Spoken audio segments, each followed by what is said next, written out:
I'm Case Balmore, and today I'll be playing a Cuban guitar song and talking about Cuban guitar music and its cultural significance as a whole. Today I will be playing De Camino a la Vereda. Cuban music and culture is often overlooked by United States audiences, but denying Cuba's rich history of art and music due to political difference is unjustified. The Western powers cite domestic censorship of art as the reason for the lack of dissemination of Cuban culture. However, the fact is that foreign sanctions have made it difficult for Cuba to take on an international stage. Taking a look at Cuban policy of censorship, we see that Fidel Castro followed the Trotskyian methodology of art censorship. Marx stated that since socialism is based on science, there should be no fear of criticism. However, Trotsky suggested that the only importance was whether art was expressively pro or anti-socialism. It is also important to note that Cuba's independent sources for news and entertainment were disbanded following the revolution, leaving art, including music, to only be propagated at the behest of the government. But what are the qualities of this new Cuban music?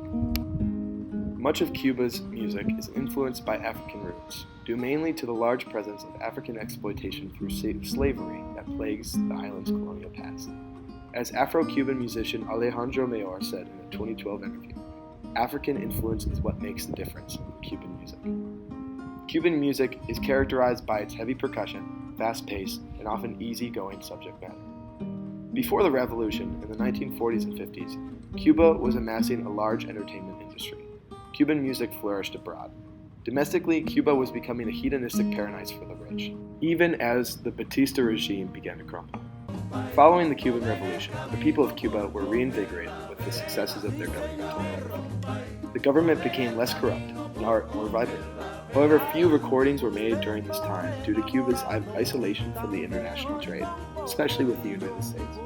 One quality that defines art after the revolution is the focus on populist culture to foster a sense of unity for the people of Cuba. Nothing encapsulates this more than the Cuban song Himno a la Demahagua, recorded in 1968, detailing a slave revolt in a sugar plantation that inspired the revolt against Spain's rule of Cuba in the latter 19th century. Socialist Cuba does not always have to be serious. The song at the center of this video, De Camino a la Vereda, is centered around a light-hearted suggestion from the protagonist to an old man on the street, advising him not to take the path instead of the sidewalk. The lyrics are simple, the tempo is quick, and the song is ceaselessly catchy.